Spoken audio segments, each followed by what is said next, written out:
Vous le savez, ou peut-être pas, j'ai construit quasiment l'intégralité de ma carrière sur le digital et plus spécifiquement sur les réseaux sociaux. C'est un sujet que je connais bien, qui m'a permis vraiment de m'émanciper dans mon travail, de créer ce podcast entre autres.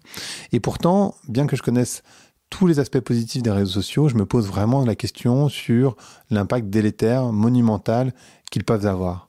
Et aujourd'hui, j'ai le grand plaisir de recevoir Tariq Krim pour la seconde fois. On avait déjà fait un épisode qui était le numéro 49 pour essayer de comprendre mieux l'histoire des technologies, l'histoire d'Internet, comment tout ça s'est arrivé et l'impact aujourd'hui des réseaux sociaux sur nos vies élargies, c'est-à-dire évidemment nos vies au niveau individuel, mais aussi nos vies au niveau national, voire européen. Quels sont les impacts, que ce soit des sociétés qui soient américaines, chinoises.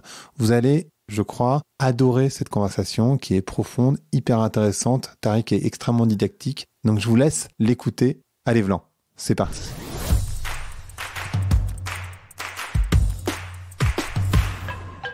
Donc bonjour à toutes et bonjour à tous. Bonjour Tariq.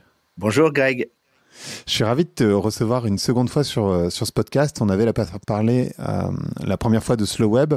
En fait, ce qui est intéressant, c'est que toi, encore plus que moi, on est des enfants du Web 2.0, voire toi encore plus du Web 1.0, si on peut dire ça comme ça. C'est-à-dire qu'on a, enfin j'ai l'impression, en tout cas moi, tu vas me dire pour toi, vouer les louanges du Web 2.0, des réseaux sociaux, etc. Et aujourd'hui, la situation, elle change un peu. J'aimerais bien que tu repartes de là où tu viens pour nous expliquer justement ton cheminement de pensée ensuite. Ah waouh.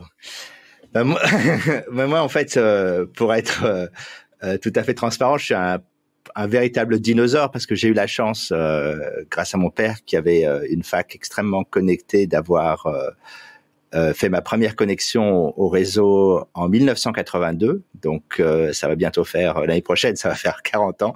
Ça fait très, très long. Et donc, j'ai suivi plein d'époques différentes. Il y a eu l'époque des BBS, donc ces fameux serveurs où on mettait son ordinateur, on le connectait et d'autres personnes pouvaient se connecter. On créait ce qu'on appelait des communautés en ligne. Évidemment, le Minitel, qui a été le modem gratuit dont on s'est tous servi pour faire plein de choses. Et puis, le Web 1.0, évidemment, c'est très drôle parce que à l'époque des années 90, le gros sujet, et à l'époque, j'ai travaillé pour Radio Nova et j'étais complètement à fond là-dedans, c'était ce qu'on appelait la cyberculture et notamment la réalité virtuelle. Donc, en fait, l'ancêtre du fameux métaverse. Et puis, effectivement, entre ça, un premier crash en 1999, on a essayé de relancer le web une deuxième fois avec ce qu'on a appelé le web 2.0 et puis effectivement avec NetVibes entre autres, on a été un peu au cœur de cette révolution. Et ça a bien marché, mais en fait rapidement l'internet a été consolidé, notamment je pense à cause de l'iPhone qui a concentré les pouvoirs de l'internet en un petit nombre de mains. En gros, chaque icône de l'iPhone c'était 1 milliard d'utilisateurs. Et il y a des boîtes nouvelles qui se sont construites, ce qu'on a appelé aux États-Unis les licornes, pour devenir des services essentiels pour l'iPhone. Et donc, ça a totalement transformé l'Internet, qui est devenu en fait une sorte d'organisation de notre vie sur le téléphone. Et puis aujourd'hui, il y a une autre direction qui est prise, notamment avec le Web 3, qui, à mon avis, est beaucoup plus générationnelle. Parce que quand on regarde, la façon dont le web est utilisé, notamment sur le Web 3, dans ce qu'on appelle la crypto parfois, c'est aussi une façon, pour une certaine génération, la génération Z, de se dire, vous avez construit un univers qui nous convient pas, un système financier qui finance cet univers, ce monde qui nous convient pas, on va construire notre propre utopie. Et donc, d'une certaine manière, ce qui est très intéressant, c'est que historiquement, la vision la plus crédible de ce que l'on vit aujourd'hui, c'est William Gibson qui l'a écrite dans un livre culte qui s'appelle Le Neuromancien, qui a été un peu le fer de lance de ce qu'on appelait le mouvement cyberpunk.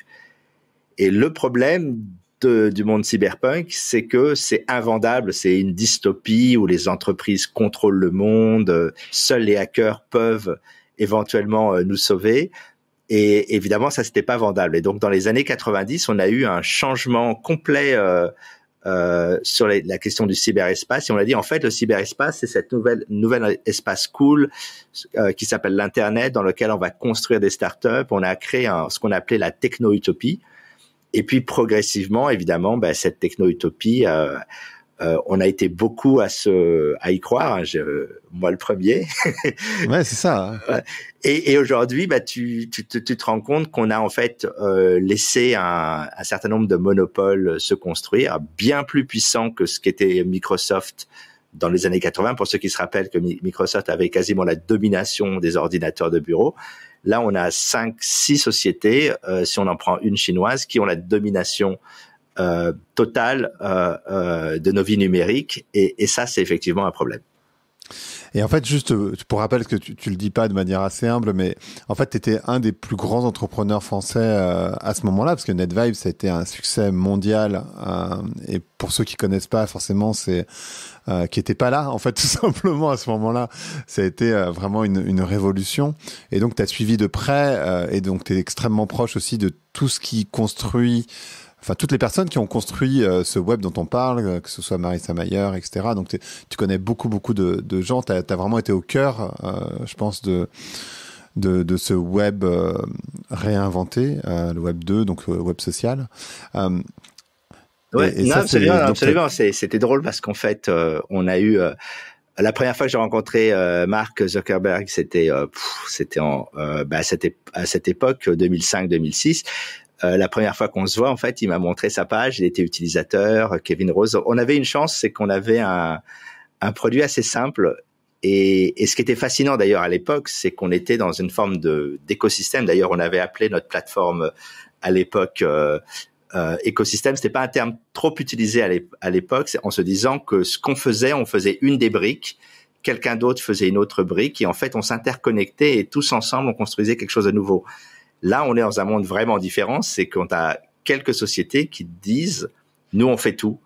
C'est nous qui faisons votre mail, c'est nous qui faisons votre vidéo, vos chats, c'est nous qui allons analyser votre santé, c'est nous qui allons faire ci et ça et ça. Et en fait, à la fin, on n'a plus véritablement de diversité culturelle, parce que je crois beaucoup que l'Internet est quelque chose d'intimement culturel, mais une vision très homogène où pendant des années, quand tu prends par exemple Gmail, c'est pensé uniquement pour la productivité.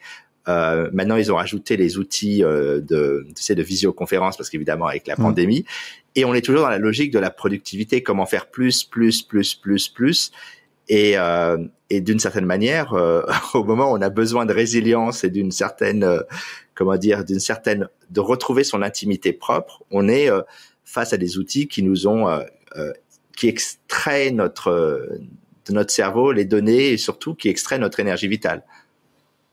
Alors, avant d'aller là, parce que j'aimerais bien qu'on revienne sur Facebook et donc la galaxie de Facebook, donc de Meta, c'est-à-dire Facebook, Instagram et WhatsApp. Il y a eu pas mal. Donc moi, en tout cas, j'ai été un fervent défenseur pendant des années, avec quand même, tu vois, une prise de conscience, tu vois, typiquement quand les pages de fans sont arrivées, ou tu vois, bien sûr, on a vu les algorithmes et ce que ça pouvait avoir comme impact. Est-ce que tu pourrais revenir sur les différents problèmes que Facebook amène? Là, je focus sur Facebook parce que, et après, on ira sur d'autres plateformes, typiquement Google, et puis Twitter et sans doute les autres. Mais j'aimerais bien commencer par Facebook parce que c'est quand même, enfin Meta du coup maintenant, c'est quand même des outils qu'on utilise au quotidien, pas tant Facebook qu'Instagram, mais pour ceux qui nous écoutent, j'imagine, et WhatsApp, mais c'est quand même des plateformes qu'on utilise au quotidien, moi y compris évidemment.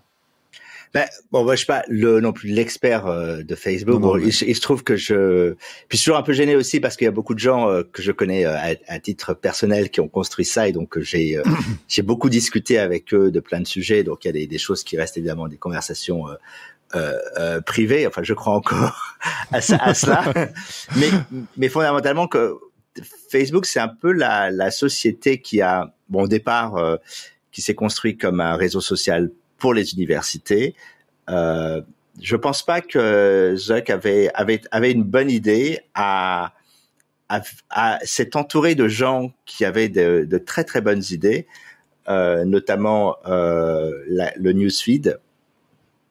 Mais d'une certaine manière, Facebook est une plateforme qui a dû évoluer à plusieurs reprises, ne serait-ce que pour survivre.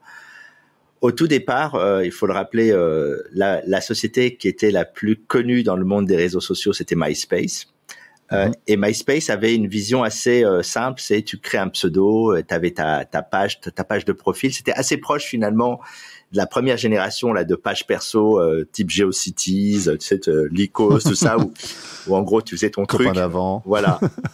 Sauf qu'au lieu de coder toi-même ton HTML, tu avais une sorte de template et tu pouvais mettre ta musique, ton art. Enfin, c'était assez drôle. Et puis ça a créé un style, une stylistique visuelle un peu spécifique. Et d'une certaine manière, le véritable pionnier qui a été l'inspirateur de Facebook s'appelle Cyworld en Corée. C'était le premier réseau social, à ma connaissance, qui proposait aux gens de s'inscrire avec leur véritable identité et donc de devenir une forme d'annuaire.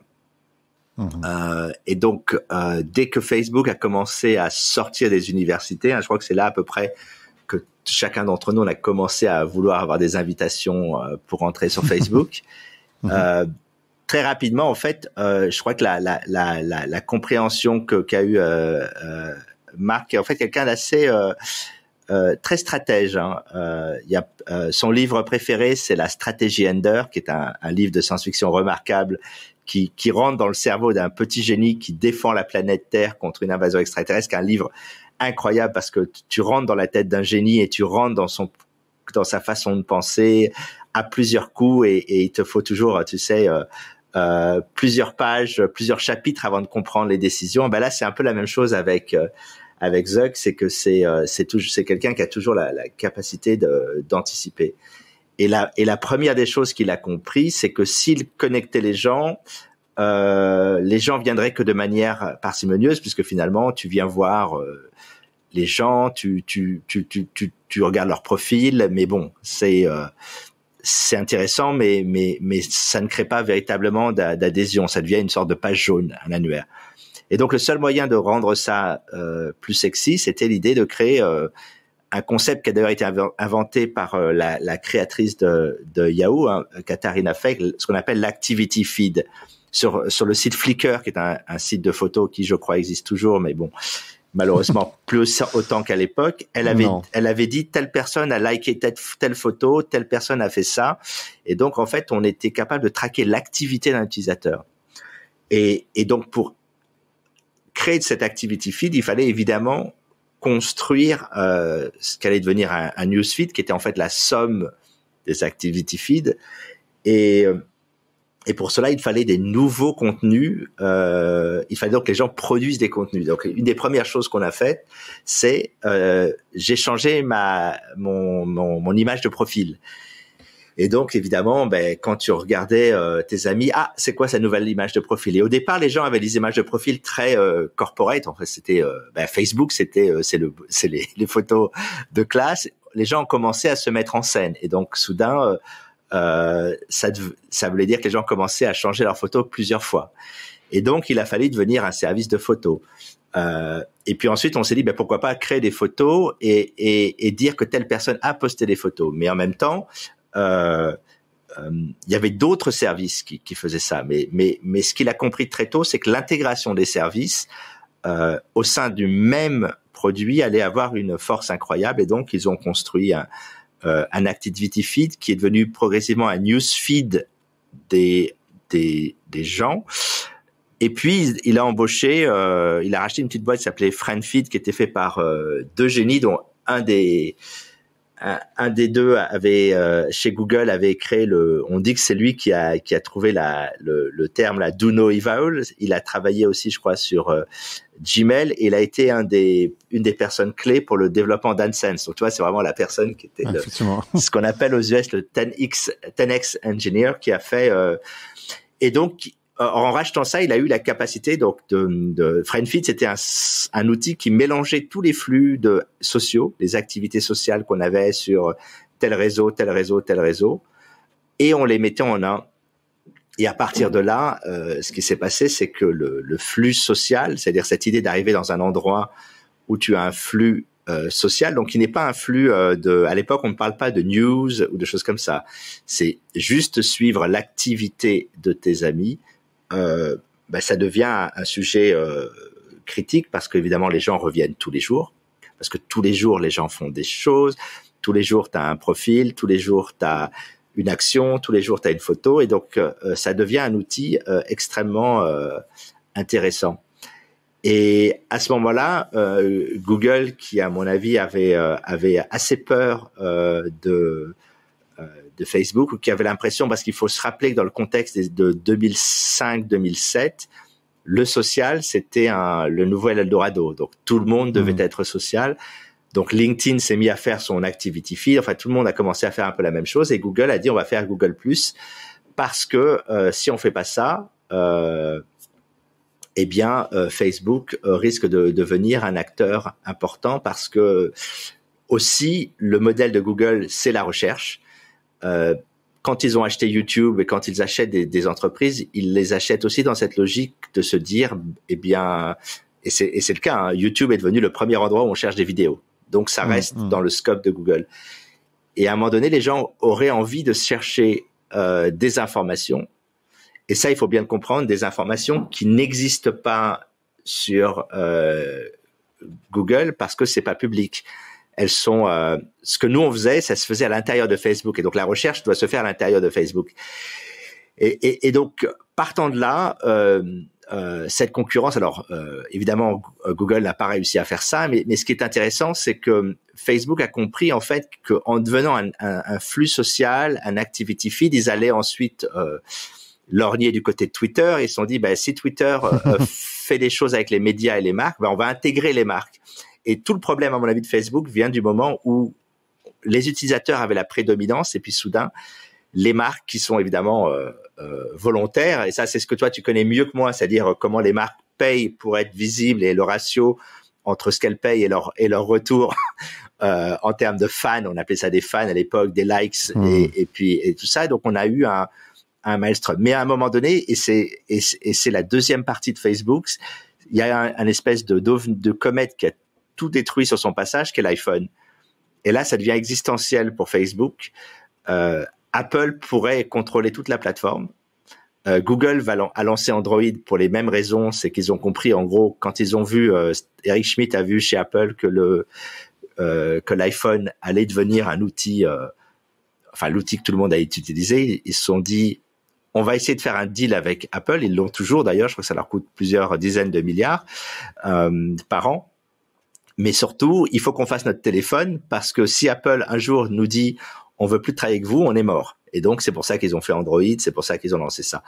Et Facebook se retrouve là en disant Apple fait son truc, Google fait son truc, donc ils ont tenté de faire un téléphone. Et ça n'a pas marché, parce qu'en même temps il fallait qu'ils s'introduisent en bourse, ils n'avaient pas assez d'argent, ça restait une boîte modeste à l'époque. Donc ce qu'ils se sont dit, c'est qu'on doit devenir la couche sociale. Et donc là où ils ont, à mon avis, extrêmement bien joué, c'est qu'ils ont fait des partenariats et avec Google et avec Android et iOS pour devenir la layer sociale. Et à partir de là, une des choses qui a également été extrêmement bien exécutée chez eux, c'est d'utiliser cette idée de Facebook Connect. Tu vas te connecter avec Facebook sur les autres applications.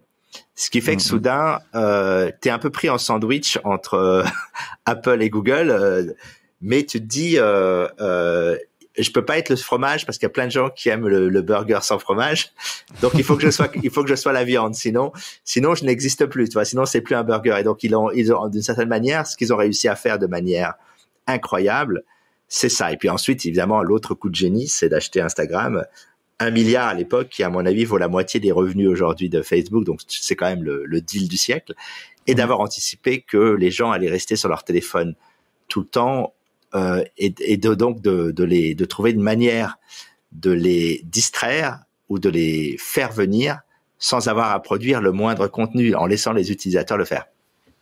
Et d'ailleurs, merci beaucoup pour cette rétrospective parce que je pense que ça donne énormément de richesse parce que la très grande majorité des gens qui écoutent, je pense, n'ont absolument pas ce recul sur ni Facebook ni Google, et qui sont des outils qu'on utilise au quotidien. Moi, il me semblait que le newsfeed avait été lancé par Facebook quand ils avaient voulu racheter Twitter et que le fondateur de Twitter avait refusé le rachat. Je sais pas, mais peut-être que c'est une erreur de ma part en fait.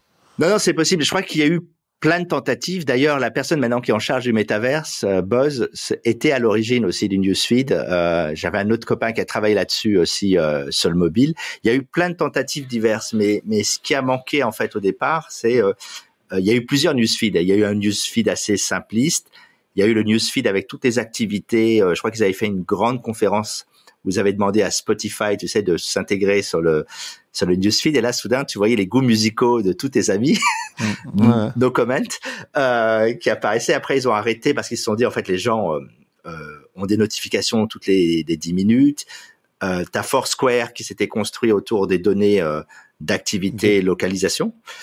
Et je pense que Facebook a dû tenter d'acheter toutes ces entreprises parce qu'à un moment donné, ils avaient compris qu'ils devenaient le liant entre plein d'actions que les gens font, que ce soit où je vais, ce que je fais, ce que je photographie, mes intentions, et de collecter toutes ces données autour d'une sorte de flux qui est devenu en fait un monstre et qui, à mon avis, on pourra en parler tout à l'heure, mais dont ils ont, à mon avis, perdu le contrôle.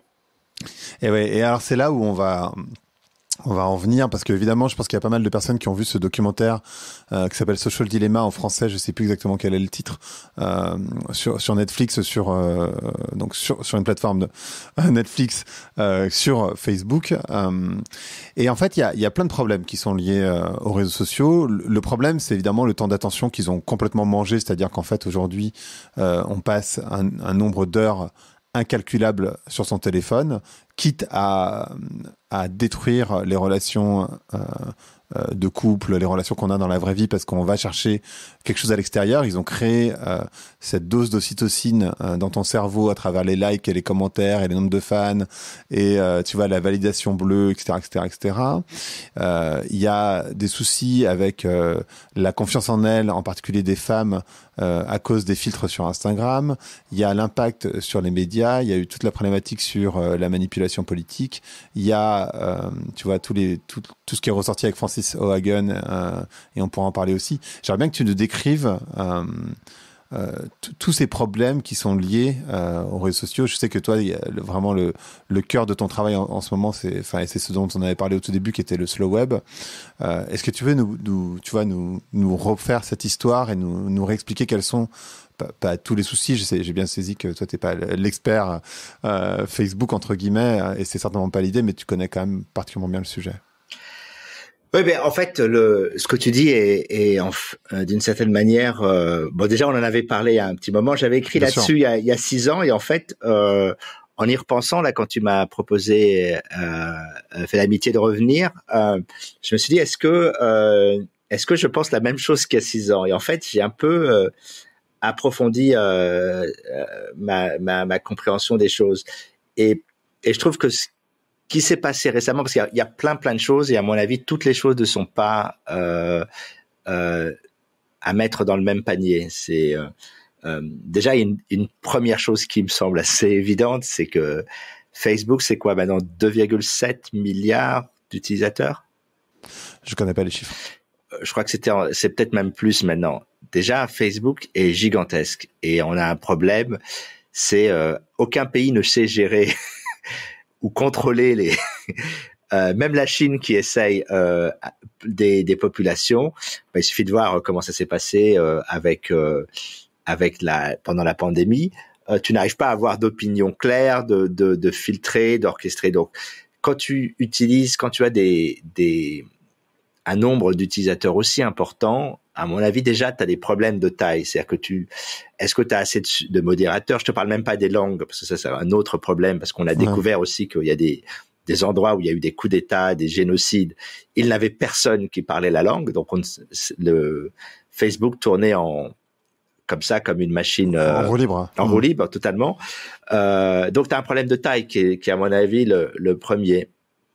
Le deuxième, c'est un à mon avis, c'est que le véritable et unique super pouvoir de Facebook, et quand je parle de Facebook, je parle évidemment d'Instagram et de WhatsApp, la galaxie, donc Meta, désormais, c'est leur véritable super pouvoir, c'est de nous faire venir plusieurs fois par jour sur leur plateforme.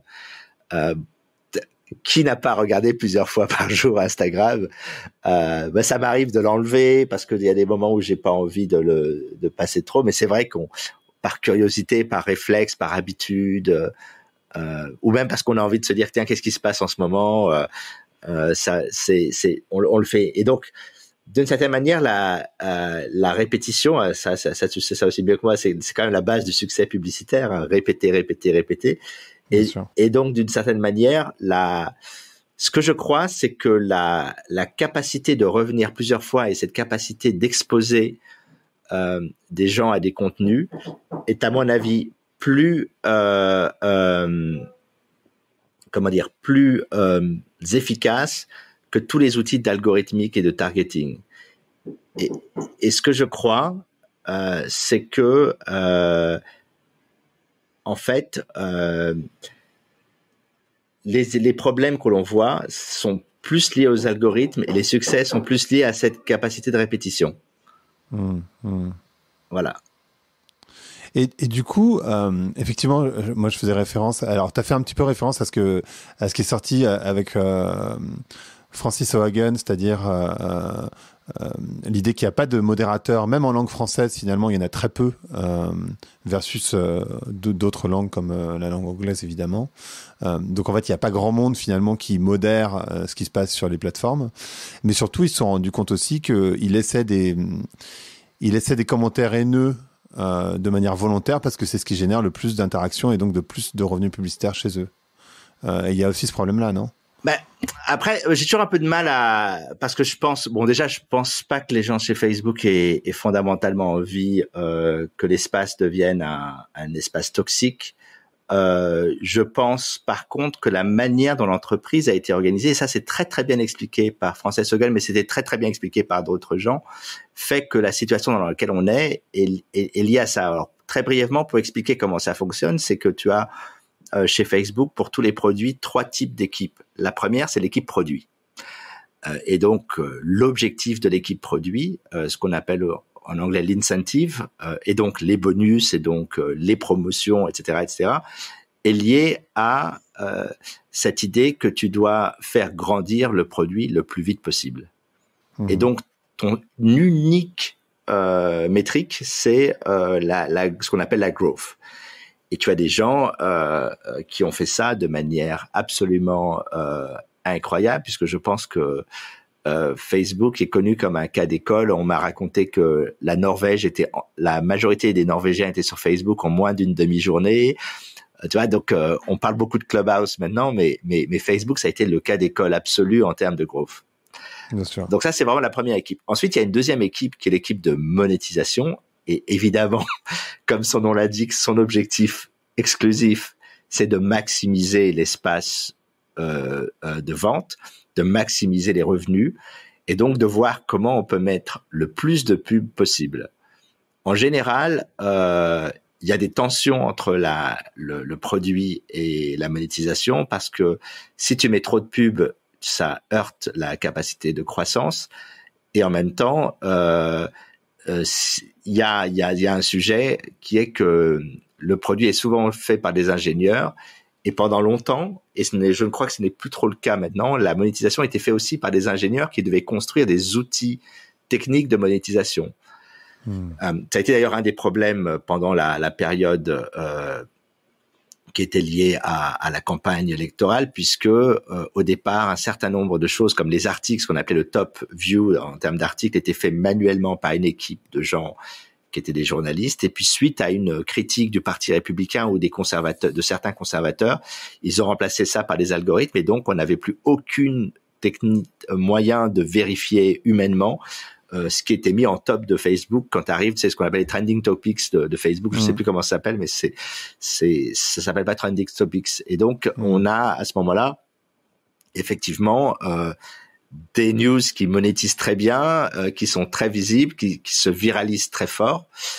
mais qui était totalement bidonné. Et puis à côté de ça, tu as une troisième équipe très modeste qui s'appelle la Integrity Team, et donc dont le rôle est de s'assurer que le produit n'a pas de problème.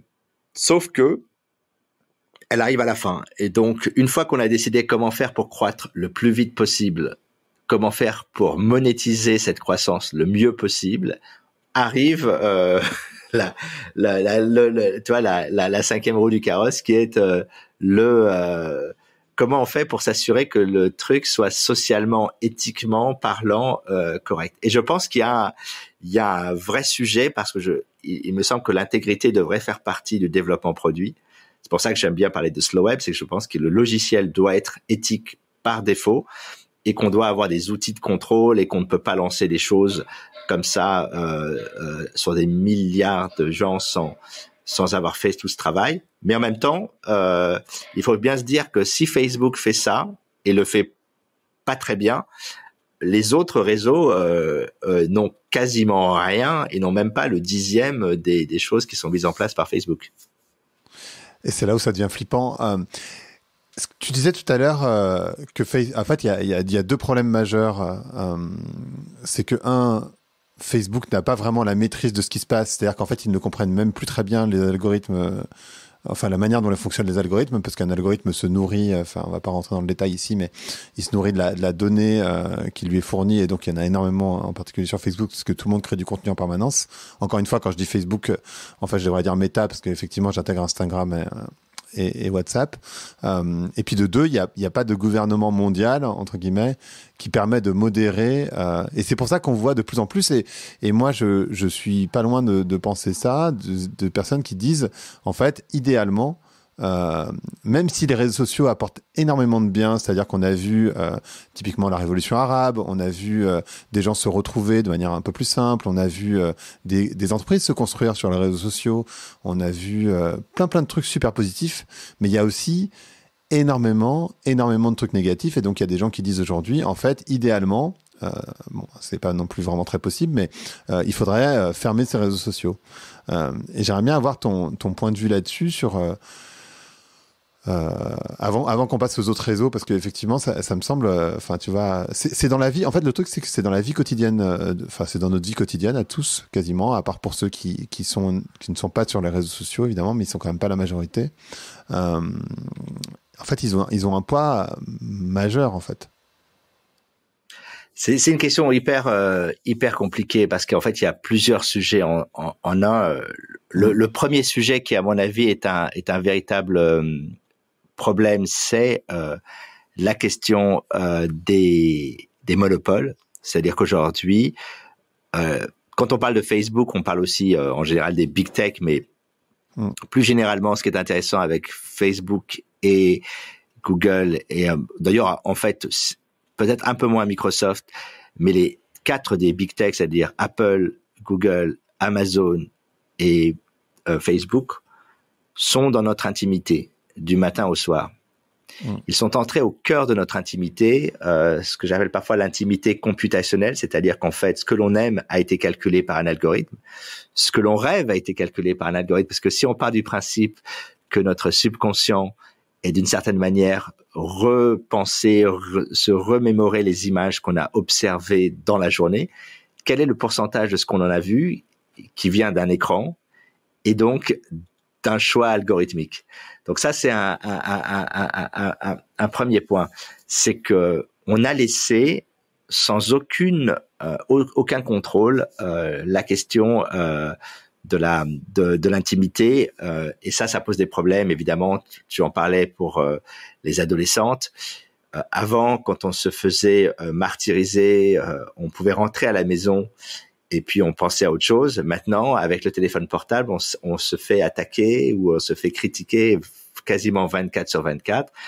Et j'allais dire, l'algorithme d'Instagram qui, sans le savoir indirectement, sans le sang, sans l'odeur du sang, va en fait appuyer, et là, la machine qui va te déprimer ou dans l'autre sens te rendre euphorique, c'est un algorithme qui connaît toutes les techniques, puisque ton cerveau est assez facile à décrypter pour ces gens-là, parce qu'il y a énormément de neuroscientistes et de gens qui ont analysé ce que tu fais non pas sur un an, mais aujourd'hui sur 10, voire même 13, voire 15 ans pour certaines personnes.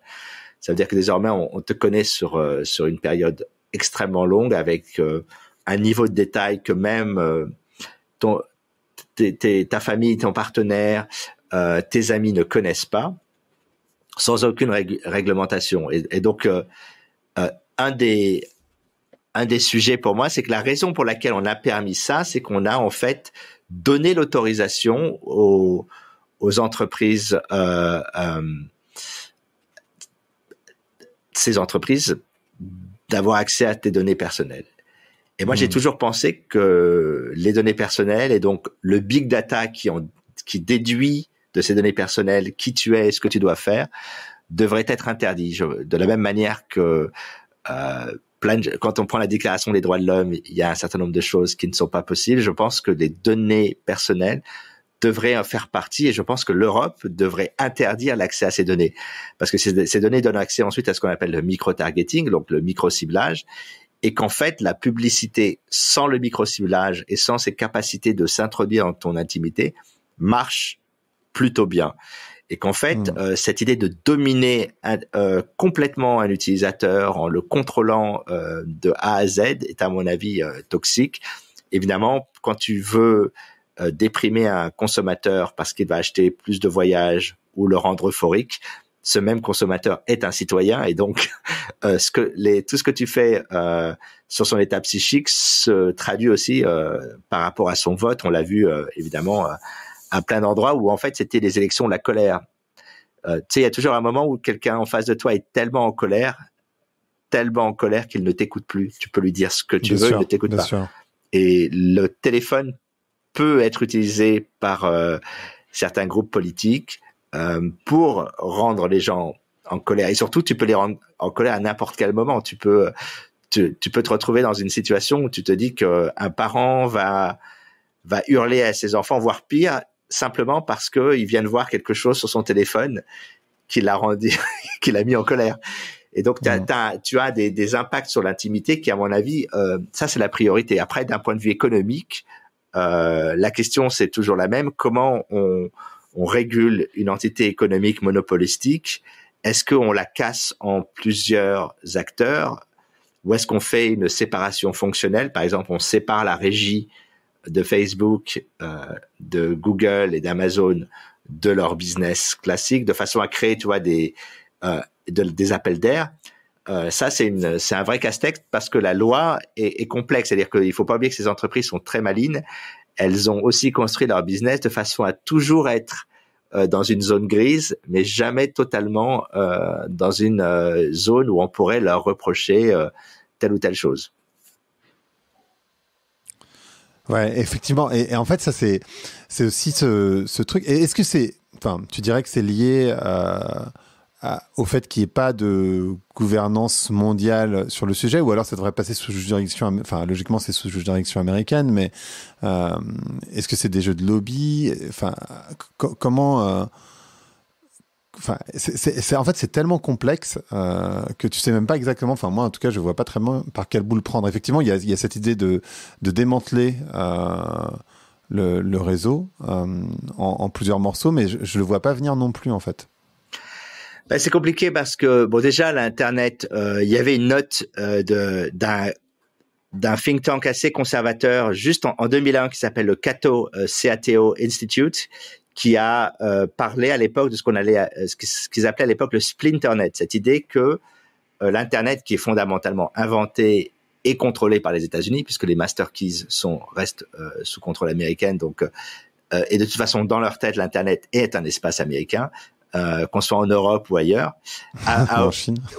Mais justement, la Chine a compris ça, et à un moment donné, elle a dit on se sépare de ce réseau, donc on a créé un réseau spécifique. La Russie a fait la même chose, et ensuite l'Inde a fait la même chose, ce qui est d'ailleurs obligé désormais des entreprises de l'internet de se dire il y a des espaces où je peux aller et des espaces où je peux pas aller. Par exemple, Facebook ne peut pas aller en Chine, ils sont interdits. Mais en même temps, Apple a dit, nous, on va en Chine et on accepte les conditions que le gouvernement chinois nous demande, qui sont pas toujours des conditions très honorables. Et quand Apple dit, on va en Russie, et que Poutine leur dit, ben, il y a plus d'application pour Navalny, l'opposant russe, sur l'App Store. On choisit en fait les règles avec des pays avec lesquels on veut faire du business. Et aujourd'hui, ce que tu vois, c'est que l'Inde veut faire la même chose, le Brésil réfléchit à la même chose, mais l'Europe, d'une certaine manière, croit encore à cette idée d'un espace ouvert, et donc d'une certaine manière a été la grande perdante, parce que on a tous les désavantages des réseaux sociaux et aucune capacité de contrôle. Mais c'est un peu en train de changer avec les nouveaux projets de loi, tu sais, que sont le DMA et le DSA, qui sont des projets qui vont permettre à l'Europe d'avoir un début de contrôle. Mais là, après, on a un autre problème qui est beaucoup plus existentiel, c'est là, on essaye de régler les conséquences et on ne s'intéresse jamais aux causes. Et pour moi, une des causes de tout cela, c'est que pour moi, le Facebook et d'une certaine manière d'autres réseaux sociaux, mais surtout Facebook, n'est pas forcément un outil qui se nourrit avec des algorithmes et de la donnée, mais c'est véritablement un monstre cybernétique. C'est-à-dire que la cybernétique, c'est cette idée que l'homme peut contrôler la machine grâce à des signaux, mais comme le Norbert Wiener, qui était un peu le fondateur de cette discipline dans les années 50, a écrit un livre fantastique qui s'appelle Cybernétique et société en français, mais qui s'appelle Gods and Golem. Golem, cette créature mythique de la culture juive, ce robot cette machine qui se retourne contre l'homme. Et il expliquait que de la même manière que l'homme peut contrôler grâce à des stimuli, des connexions, la machine avec, la machine peut faire l'inverse. Et donc, tu as cette relation symbiotique qui se construit. Et donc, d'une certaine manière, tous nos téléphones sont des antennes et tu as une espèce de monstre vivant, d'une certaine manière, qui se dit, là, il y a plein de gens qui aiment les chiens, tel type de race de chiens, c'est intéressant. Cette information me remonte. Qu'est-ce que je fais? Instantanément, je projette à des dizaines de millions de personnes des images de chiens pour voir ce que ça donne. Et au fur et à mesure, en fait, on influe. Et donc, en fait, l'activité humaine, ce que nous envoyons en retour, influe cette sorte de machine presque vivante qui, en permanence, en fait, réagit. Et donc, d'une certaine manière, quand tu as trouvé le moyen de hacker cette machine, c'est-à-dire de lui faire faire amplifier des choses nauséabondes, ce qui s'est passé, on l'a vu ces dernières années, ça marche très bien et ça marche tellement bien que quand Facebook essaye de contrôler ça, il n'y arrive pas. Et d'une certaine manière, ça casse aussi l'idée, parce que tu vois, quand ils vont voir la publicité, elle leur dit, vous inquiétez pas, on est capable de tout mesurer au clic près. Et dès que le Congrès leur demande, alors, pouvez-vous nous dire ce qu'ont fait telle et telle personne avant d'aller saccager le Congrès? Ils disent, c'est compliqué, il faut qu'on retrouve les bases de données, donc c'est bien sûr. Voilà. Et donc, je pense qu'il y a une part d'esbrouf, et il y a une part aussi de difficulté à contrôler parce qu'on a construit quelque chose qui est tellement complexe qu'il en est presque vivant et qui réagit essentiellement aux activités des gens et pas uniquement, tu vois, avec un système pensé où on dit tiens à tel moment on va faire ça, on va envoyer ça, ça fait comme ça. Donc il y a une part d'irrationnel. Et ça, pour réguler quelque chose d'irrationnel, c'est à mon avis assez complexe. C'est exactement ça. C'est-à-dire que évidemment, les personnes qui bossent chez Facebook sont pas des diables en puissance qui essayent de faire le mal. C'est vraiment pas ça. Mais par contre, ils ont construit une bête qui ressemble exactement. Et t'as commencé cette conversation là-dessus à ce livre qui était, qui était extrêmement dystopique. Finalement, on arrive dans cette situation. Totalement. Et puis il y a un deuxième livre qui est sorti, Cyberpunk, des années après, qui s'appelle Snow Crash, le samouraï virtuel en français, et qui décrivait un univers, pareil, une dystopie, où le seul moyen de s'échapper de la vie absolument exécrable que l'on vivait dans un univers déglingué, c'était de se connecter à un service qui s'appelait le métaverse. Et justement, parlons des métaverses. Je suis pas sûr d'ailleurs que tout le monde sache précisément ce que c'est qu'un métaverse. Ça peut peut-être valoir le coup d'expliquer. Enfin, je peux l'expliquer en 2 secondes. En gros, c'est un monde virtuel, un petit peu comme on peut le voir dans le film de Spielberg, Ready Player One. Donc, c'est un monde virtuel. En fait, l'idée, c'est de se dire que le monde dans lequel on vit, il est tellement pourri, il devient tellement pourri qu'en fait on va dans un monde virtuel avoir des habits, avoir une activité sociale depuis son ordinateur en réalité virtuelle. En gros, c'est un peu ça. Oui, absolument. C'est par rapport à la réalité virtuelle qui est une réalité simulée, que c'est comme un programme que tu lances et puis tu vas dans ce programme. L'intérêt du métaverse, c'est que c'est un univers persistant, c'est-à-dire quand tu pars, le monde continue de tourner. Et temps réel où plusieurs personnes peuvent interagir. Tu as plein de services qui sont des métaverses, mais je crois que ce qui est intéressant, c'est que comme on l'a dit tout à l'heure, Facebook n'a aucun accès au téléphone. Ils sont obligés de passer par Apple et par Google. Ça leur pose beaucoup de problèmes puisque Apple a dit que maintenant ils allaient changer les règles de tracking. Et ils les ont changés. Voilà. Et donc, ils ont rendu aveugle, c'est-à-dire que cette fameuse émetteur, cette fameuse antenne qu'est le téléphone, elle est un peu brouillée aujourd'hui. Donc, c'est beaucoup moins fiable. Donc, ça va créer, à mon avis, beaucoup de problèmes. Et je pense qu'aussi, le fait que tout le monde soit chez soi, à ne rien acheter pendant 2 ans, ça a dû beaucoup travailler les algorithmes, pas dans un sens qu'ils voulaient. Et donc, le seul domaine dans lequel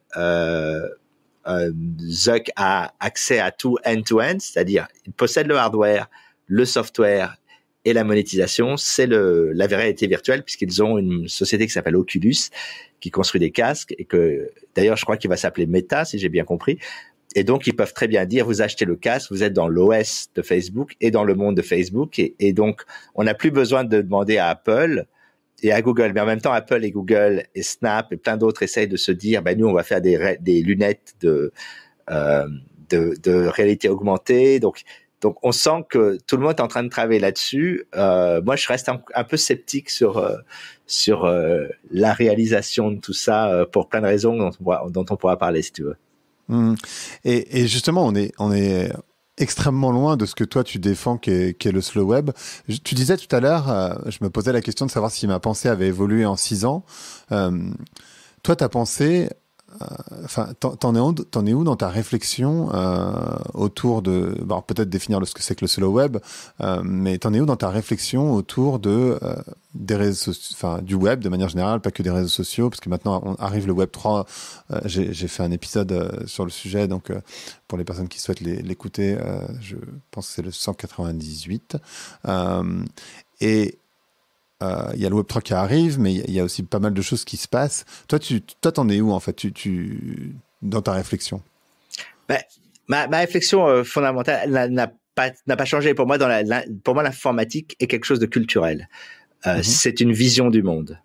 Dans les années 60, personne ne voulait travailler en informatique, même les plus brillants, pour une seule raison.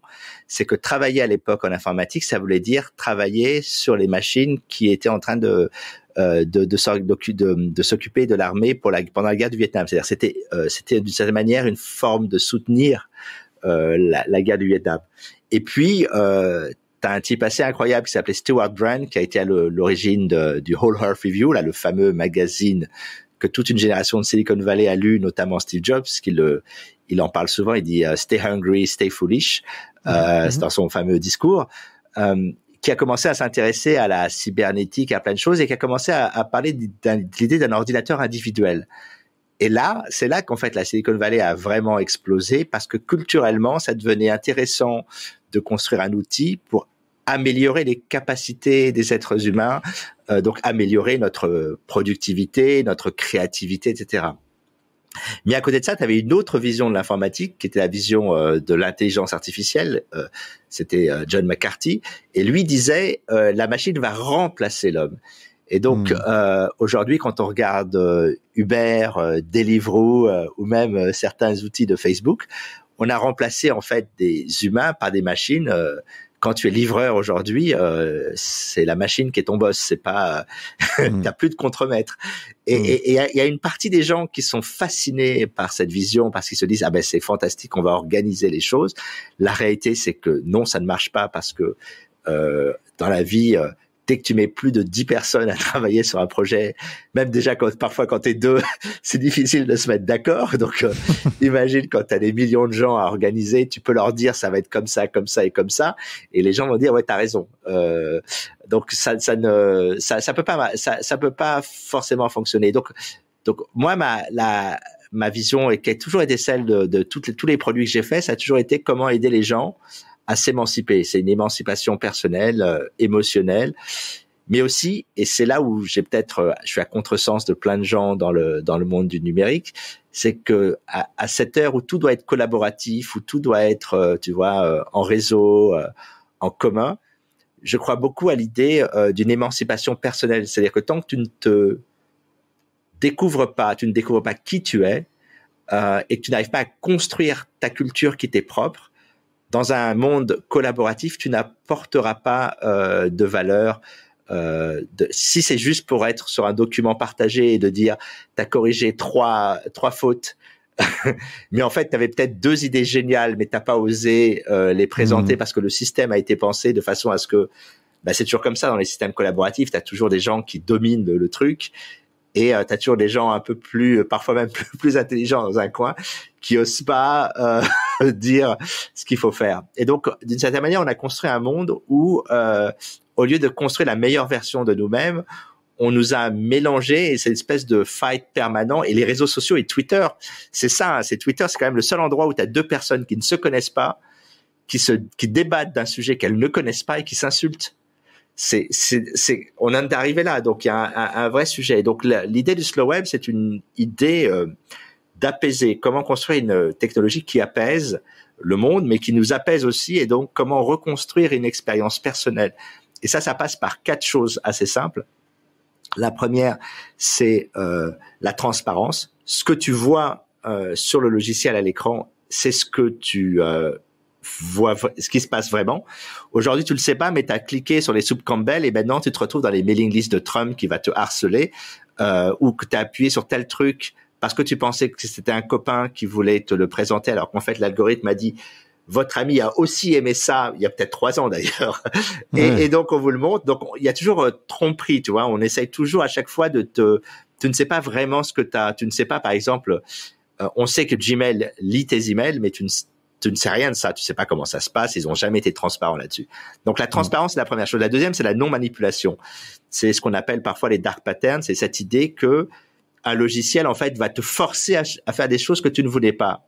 Pendant très longtemps, je me suis forcé avec Facebook, il y avait un petit bouton rouge quand tu allais dans les contacts, en te disant, si tu veux enlever ce petit bouton rouge, il faut que tu appuies. Mais si tu appuies là-dessus, ça veut dire que Facebook aspire tous tes contacts. Et donc, en fait, au lieu de te dire, voulez-vous donner vos contacts, ils avaient construit un artefact visuel qui te donnait le sentiment qu'il y avait un problème et qu'il fallait, tu sais, comme on est habitué avec les notifications, dès qu'il y a du rouge, tu veux toujours les enlever. Bien sûr. Sinon, tu as l'impression d'être en stress. Et donc, on a joué là-dessus. Et cette manipulation, ce qu'on appelle parfois le design de persuasion, c'est quelque chose qui devrait être, à mon avis, rendu illégal, ou en tout cas, on devrait être capable d'attaquer les entreprises qui abusent de notre j'allais dire crédulité, mais qui est aussi une crédulité du fait que quand on est un utilisateur, on croit le développeur comme un enfant et qui écoute son père qui va lui dire fais ça. Donc c'est une responsabilité qu'il y a. La troisième, et ça c'est très important, c'est le droit à une vie privée. C'est pas le respect des données privées. Ça pour moi, ça devrait être par défaut. C'est le droit d'avoir une vie incognito. Si tu as envie d'écouter Britney Spears 25 fois dans ta douche tous les matins, t'as pas envie que ton Deezer ou ton Spotify ou je ne sais quoi analyse ce que t'as fait et donc va changer entièrement ta playlist parce que à un moment donné t'as ce petit moment où je ne parle pas pour moi, mais mais et encore, il faudrait que je regarde dans les remixes de Britney Spears, il doit peut-être en avoir quelques-uns d'écoutables. mais tu vois ce que je veux dire, c'est qu'à un moment donné, c'est toi et toi-même. C'est pas toi et il y a quelqu'un d'autre qui avec un microscope à analyser ce que tu fais. Parce qu'on n'est pas la même personne quand on est épié et on n'est pas la même personne quand on est libre. C'est-à-dire qu'on est libre de toute contrainte. Quand tu lis un livre, il y a personne qui regarde à quelle page tu t'es arrêté. Et je suis totalement d'accord avec toi. Tu disais tout à l'heure, tu sais qu'il y avait un partage des musiques que tu préférais sur les réseaux sociaux, enfin sur Facebook à l'époque, pour le coup, et sur la normalisation qu'ont généré les réseaux sociaux. Et effectivement, quand tu vois que, en fait, ce que tu écoutes, en fait, c'était cool, en tout cas, c'était socialement intégrant de partager ce que tu écoutais sur Facebook à l'époque. Mais du coup, bah, en fait, t'as envie d'être cool, donc tu vas pas forcément, bon, je sais pas si Britney Spears était cool ou pas, mais après, admettons, prenons l'exemple de Britney Spears ou encore Patrick Sabatier, j'en sais rien, ou Patrick Sébastien, c'est à lui que je pensais. Je sais pas, il y a une musique qui te plaît, je sais pas, ça te rappelle un truc.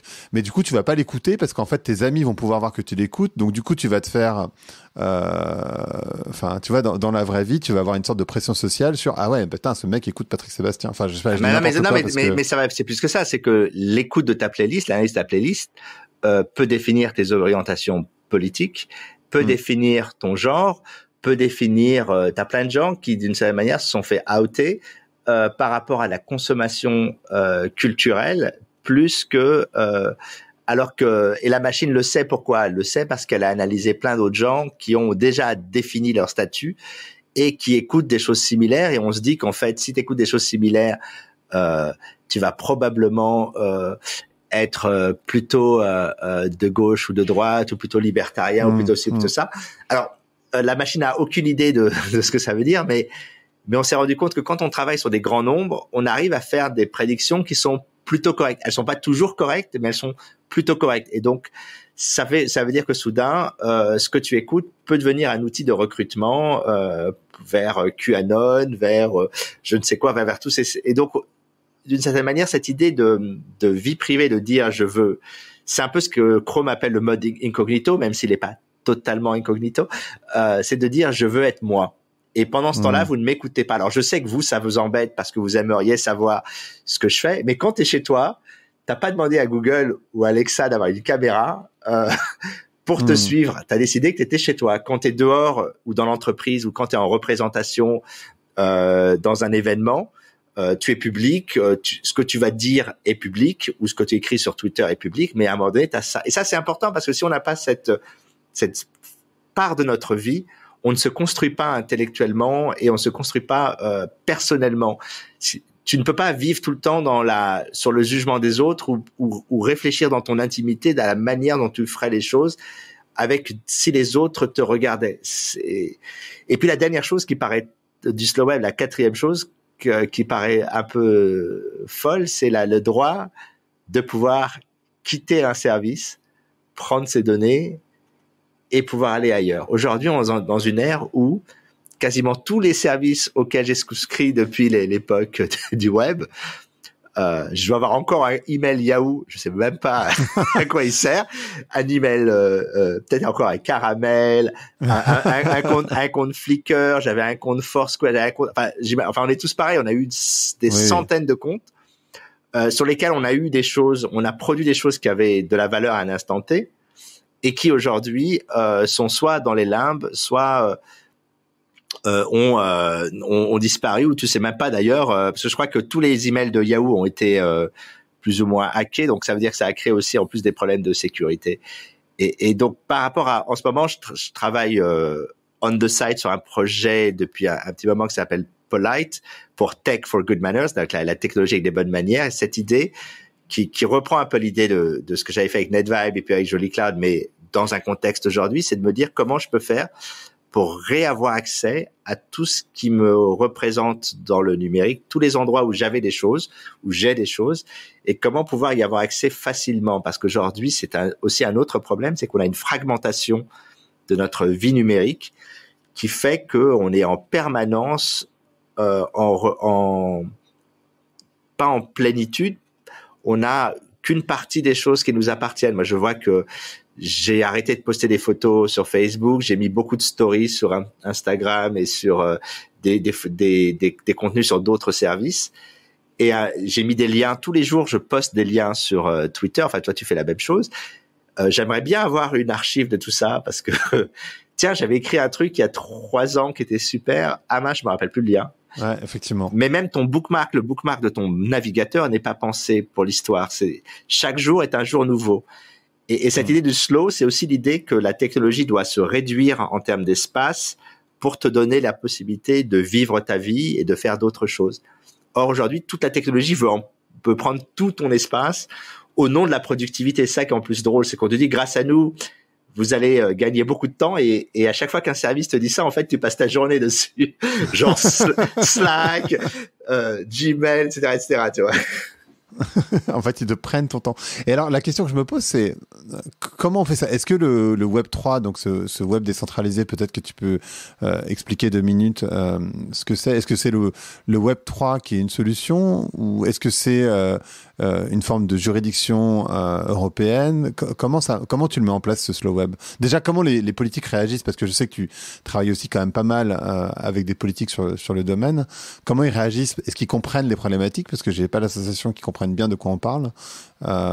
Attention, je fais une petite précision. Je travaille pas avec eux. Ça est arrivé. Il y a plusieurs personnes, dont plusieurs candidats, qui m'ont contacté pour parler de ces questions, parce que je crois que ce que beaucoup de gens sont en train de se rendre compte, c'est que dans le monde physique, ce qui fait que l'Europe est un endroit attractif, c'est aussi un endroit où il fait bon vivre.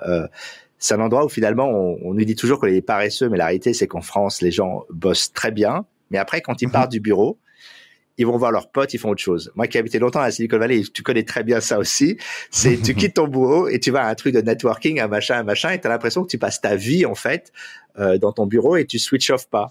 Ouais, c'est ça. Même quand même quand mes potes viennent à Paris, ils disent, ouais, on va aller au Louvre, on va faire ça. Et puis, alors, comment c'était? Ah ben, j'étais obligé d'arrêter, j'avais une conf call sur Zoom. Donc, donc voilà. Et donc, il y a une vision européenne des choses où on prend le temps, où la culture, le patrimoine, c'est des choses importantes. Comment on met ça online? Et donc, est-ce qu'on peut construire une culture numérique européenne qui soit pas que différente d'un point de vue technologique, parce que, honnêtement, toutes les technologies se valent, mais d'un point de vue culturel, tu es quelque chose de différent, tu es quelque chose qui permet d'émanciper les gens, et pas uniquement d'en faire des outils de productivité horaire, tu sais, ce qu'on appelle la taylorisation de la pensée, où tout le monde, en fait, devient une brique de la réflexion, et tu ne peux plus penser par toi-même, parce que on te demande juste, corrige ça, fais ci, fais ça. Et donc, tu n'as plus d'input global sur un truc, t'es juste une petite, et ça, c'est vrai aussi dans la vie, où en gros, tu sers l'internet, c'est juste un outil maintenant pour te faire consommer plus de choses, alors que tu devrais consommer de la culture, tu devrais faire des choses différentes. Il y a vraiment et je pense qu'il y a des gens qui sont sensibles à ça. Alors, c'est un sujet qui est pas encore très développé, parce que quand tu expliques aux gens que le problème de Facebook, c'est pas tellement Facebook, c'est le monde qu'il génère, et qu'il faut donc construire autre chose pour avoir un autre environnement autour des réseaux et des services qu'on utilise. C'est pas encore très clair, parce que je crois que c'est aussi un monde à inventer, et qu'il y a beaucoup de gens qui n'ont pas forcément de capacité d'abstraction ou d'imagination pour l'instant.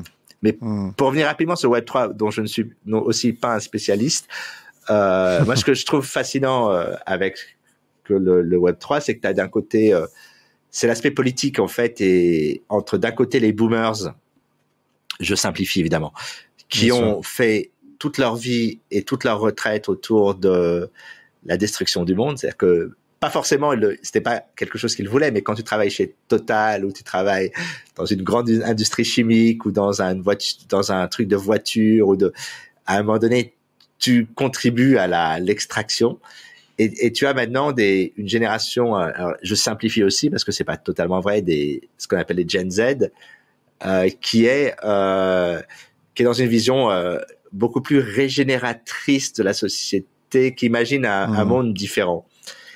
Et pour ça, il faut un système de valeurs différent, et puis il faut aussi un système économique différent. Et donc, ce que tu vois aujourd'hui avec toute cette profusion de blockchain, de services numériques, est quelque chose qui est, à mon avis, très générationnel. T'as énormément aux États-Unis, alors c'est peut-être moins vrai en France, aux États-Unis, beaucoup de gens de la génération Z qui ont déjà un pourcentage important de leur patrimoine, qui n'est pas aussi grand que celui des boomers, comme tu l'imagines, en crypto. Évidemment. Et donc, j'aime bien cette idée que, tu vois, votre monde ne nous plaît pas, ou les valeurs de votre monde ne nous plaît pas, on va construire quelque chose d'autre.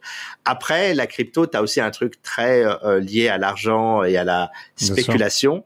Mais ça, c'est plus les crypto-monnaies que les infrastructures, ce qu'on appelle les DAO, donc les organisations décentralisées autonomes, qui me rappellent à l'époque ce qu'on appelait les TAS, les zones d'autonomie temporelle de Hakim Bey, qui était un peu le penseur des tout débuts de Burning Man. Donc cette idée de construire un environnement autonome qui va créer une sorte d'utopie pendant un moment et puis ensuite disparaître et faire autre chose. Bon, c'est typiquement l'idée de base de Burning Man. Et donc t'as quelque chose de très culturel là-dedans. Et donc c'est à mon avis un sujet qui est fascinant quand tu le regardes par ce biais. Après, bon, t'as les NFT, t'as plein de choses. Tu sens qu'il y a plein de choses qui sont en cours de devenir de construction. C'est-à-dire que toi, le métaverse ou peut-être ton iPhone, parce que je crois que l'iPhone va devenir le wallet hardware, parce qu'il y aura une puce pour le sécuriser. Tu auras tes possessions numériques, tu auras t'as plein de choses. Après, moi, j'avais tendance au départ à pas être sceptique, mais avoir du mal à comprendre les choses. Maintenant, j'ai une approche beaucoup plus différente, c'est de me dire, il y a quelque chose qui se construit, et la même manière que les informaticiens qui avaient des mainframes nous regardaient avec des yeux quand on faisait de l'informatique sur un PC en disant c'est pas un ordinateur, c'est pas ci, c'est pas ça. T'as pas envie d'être le vieux con qui dit à la génération actuelle. Donc je regarde ça évidemment, je m'intéresse mais moi c'est plus l'aspect politique et culturel qui me fascine que l'aspect spéculatif, pour être honnête.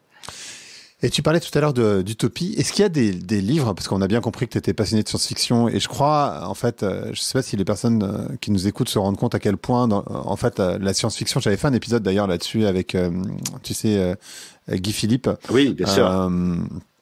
Sur le rôle de la science-fiction dans la société. Est-ce qu'il y a des utopies qui peuvent être intéressantes à lire ou à regarder en ce qui concerne ces mondes qui peuvent se créer? Ou est-ce qu'on est toujours dans la dystopie? On est pas mal dans la dystopie, je dois avouer. Hein. C'est vrai. Non mais c'est fascinant parce qu'il faut aussi voir qu'une grande partie des films de SF des années 80 sont issus de Philippe K. Dick, qui était quand même un auteur très torturé, qui en plus avait compris une chose assez froide de la société. C'est-à-dire que, en gros, dans les années 50, la science-fiction, nous allons visiter des mondes différents, et nous sommes étrangers dans des mondes différents. Et avec Philippe K. Dick, mais aussi avec d'autres écrivains comme Ballard ou Burroughs, c'est qui a écrit Le Festin nu. Et Ballard a fait un truc génial qui s'appelait High Rise, qui est d'ailleurs sorti en film, mais qui n'est jamais sorti, je crois, en France. C'était l'homme est un étranger dans son propre monde. Stranger in a Stranger Land. C'était vraiment et donc ça a fasciné beaucoup d'auteurs, et puis visuellement après, tu vois, Blade Runner a quand même aussi complètement visuellement, voilà, c'est qu'après Blade Runner, évidemment, le style cyberpunk, néopunk, jusqu'à Matrix, tu vois, qui sont un peu les deux grosses influences visuelles. Donc tout le monde n'a été que dans des choses quasi similaires, et donc et donc c'est difficile. Mais là tu me poses une colle, parce que les utopies en film de science-fiction, j'en ai pas vu beaucoup. Peut-être la fin de la machine à voyager dans le temps, où après avoir quasiment détruit la planète, on revient à un monde beaucoup plus si, en fait, excuse-moi, j'oublie. Il y avait une utopie importante, c'est Star Trek. C'est d'ailleurs une des rares qui a perduré dans les années 80, qui était de dire, on est dans un futur où les gens, quelle que soit leur couleur, peuvent et leur genre, parce que ça a été les premiers avec Capitaine Noir, avec une capitaine femme, avoir une vision très très positive de la société. Et curieusement, ils ont refait une nouvelle série depuis quelques années, et là ils sont revenus dans les codes de la dystopie. Il y a beaucoup de gens qui n'étaient pas contents, parce que c'est effectivement Star Trek a été longtemps cette idée que le futur est meilleur, on aura Bon, on passe par une troisième guerre mondiale, mais après, on reconstruit un monde où on va à s'étendre dans le monde et créer une relation symbiotique avec plein de peuples. Mais fondamentalement, c'est difficile, hein, parce que la dystopie est tellement proche de la réalité que... Mais c'est peut-être aussi pour ça, quand tu disais les politiques et les gens de manière générale ont du mal à imaginer ce monde qu'il faut réinventer, c'est aussi peut-être parce que on n'a pas d'imaginaire qui nous projette dans ces mondes-là. On est dans des imaginaires qu'on voit dans les films, dans les musiques, dans les livres, enfin partout dans la culture, qui sont très dystopiques. On a très peu de projection positive, et quelque part il y a peut-être aussi un truc dans la nature humaine qui est que on est plus attiré par la dystopie que par l'utopie, non? Oui, bien sûr, mais je crois aussi que si tu veux, dans le monde, tu as 3 types de profils. J'ai toujours pensé, même dans la tech, tu as 3 types de profils. Tu as les builders, tu as les bâtisseurs, les consultants et les communicants. Un bâtisseur, quand on lui parle de quelque chose, là, et j'ai un peu envie de dire, c'est un peu, j'espère, ce que je suis, c'est je réfléchis d'abord à comment je le construis. Un consultant, il se pose la question, il va faire du benchmarking, c'est qui peut le faire. Et puis un communicant, évidemment, c'est il n'a ni construit ni choisi, mais il communique. Et dans une vraie boîte, une bonne start-up, c'est un mélange de tous ces profils. Il n'y a pas un profil qui est meilleur que l'autre, c'est différent. Si t'as pas de bâtisseur, si t'as un très bon bâtisseur et un mauvais communicant, ben ça c'est la France. Voilà. Et puis voilà, c'est ça. Mais le problème qu'on a aujourd'hui d'un point de vue politique, c'est que quasiment tous les gens à la tête de l'État sont des consultants. C'est pour ça qu'on a des problèmes avec la vision de la souveraineté. C'est que la souveraineté, ça se construit, ça se décrète pas.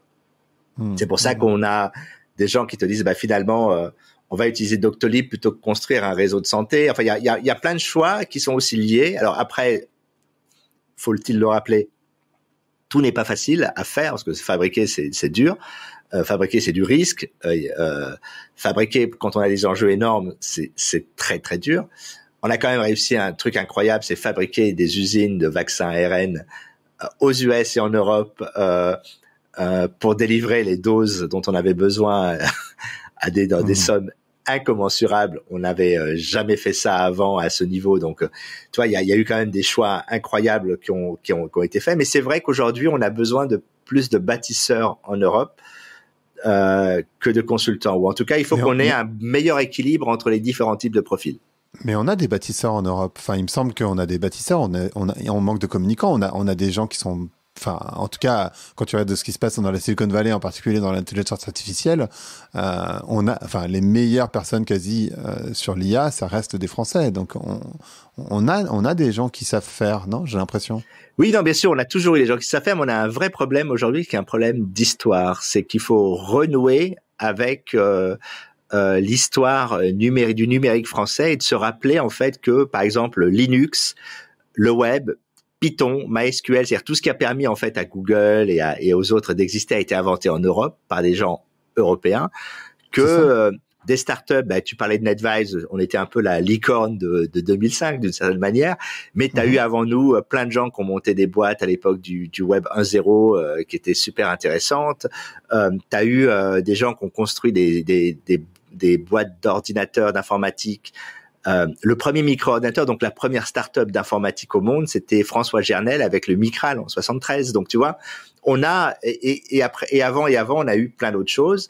Et donc comme on oublie, on a tendance à parfois de s'auto-bâcher et d'oublier qu'en fait on a été dans une culture différente. Alors c'est vrai qu'on a des défauts qui étaient qu'on n'est pas toujours très bon en marketing, mais quand je regarde le marketing qui était fait dans les années 80 et 70 de certaines boîtes dites d'informatique, il n'était pas mauvais du tout. Le problème, c'est qu'ils avaient en face d'eux des gens, des grosses boîtes qui voulaient pas les acheter. Et aujourd'hui, quand tu regardes le problème qu'on a, c'est aussi une question de marché. C'est-à-dire que quand les gens achètent tes produits, t'embauches un meilleur marketeur. et ça, il y a un cercle vertueux. C'est-à-dire qu'à un moment donné, quand tu es toujours au minimum et que tu n'oses pas trop prendre de risques, tu te dis, est-ce que je prends une équipe plus senior et je tue peut-être ma boîte parce que j'aurai pas les clients, ou est-ce que j'attends et je fais au mieux? Et donc, on a beaucoup de gens qui font au mieux. Alors c'est vrai on travaille pas assez en écosystème en France. On devrait être plus c'est plus s'intéresser aux autres et ce qu'ils font et arriver à. Mais bon, ça c'est aussi, je pense, lié à la taille du marché. On est sur un marché. Là, je pense au marché du cloud microscopique. Alors les startups maintenant, ça a changé parce qu'on commence à avoir des boîtes de très bonne qualité, qui ont des super gens. Moi, je pense notamment à Zenly, qui est quand même super fort dans les réseaux sociaux. Et puis, tu as plein d'autres boîtes maintenant dans les réseaux sociaux français.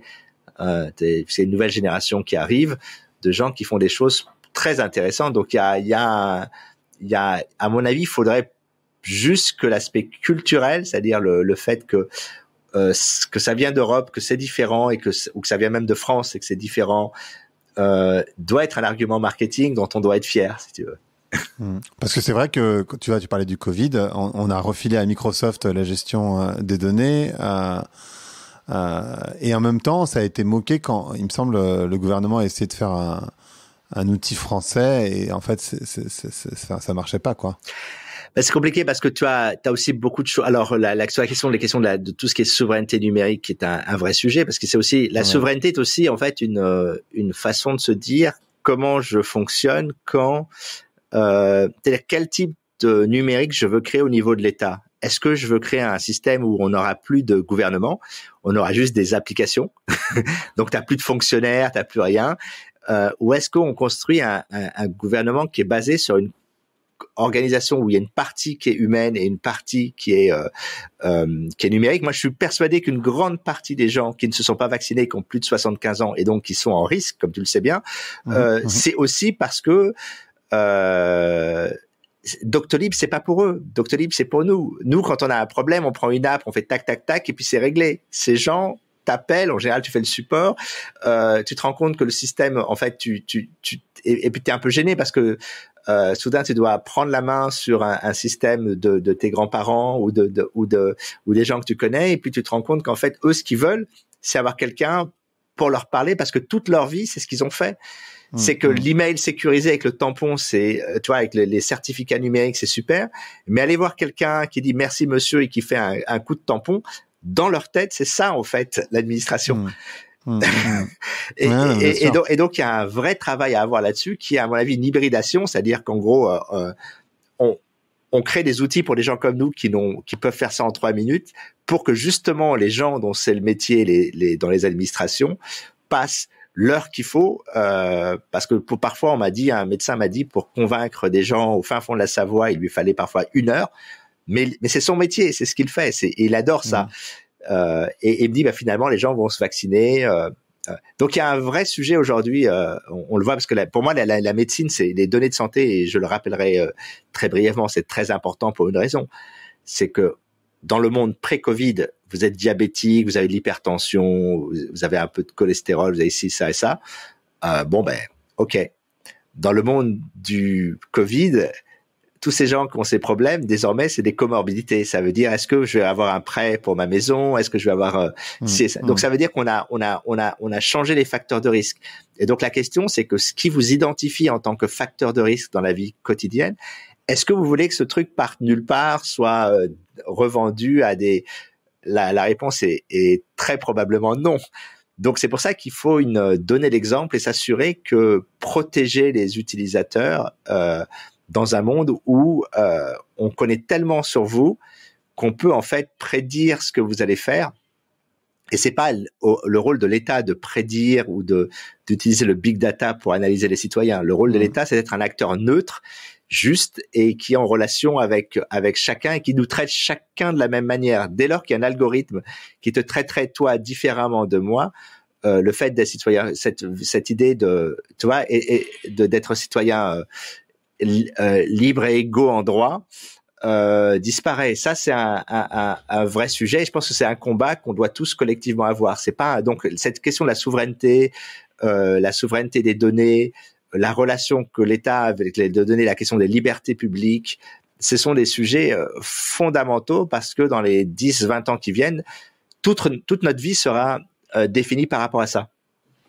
Bien sûr, c'est fondamental. C'est fondamental. Et alors, ce podcast s'appelle Vlan. Donc, je voudrais savoir à quoi tu veux ouvrir et où claquer la porte. Moi, j'ai envie d'ouvrir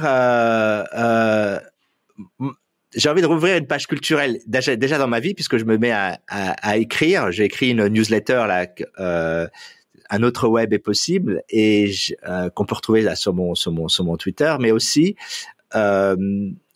je pense qu'on est dans une nouvelle ère culturelle, et c'est fascinant parce qu'après, tu vois, 2 ans à ne faire rien d'autre qu'être sur tes écrans à des visioconf, c'est pour moi le grand je trouve la grande nouveauté, c'est que on a tous réfléchi à plein de choses, des changements de vie, et on a plein d'idées, et là tu es en train de voir une explosion culturelle, et je trouve ça fantastique.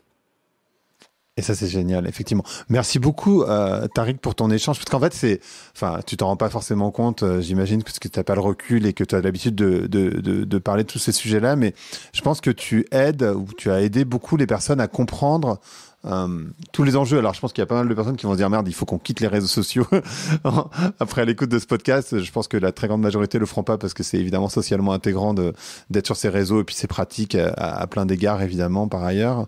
Mais on se rend compte aussi en t'écoutant de la complexité des problématiques, et de dire c'est pas uniquement Facebook, en fait c'est le monde qu'on a construit qui est problématique.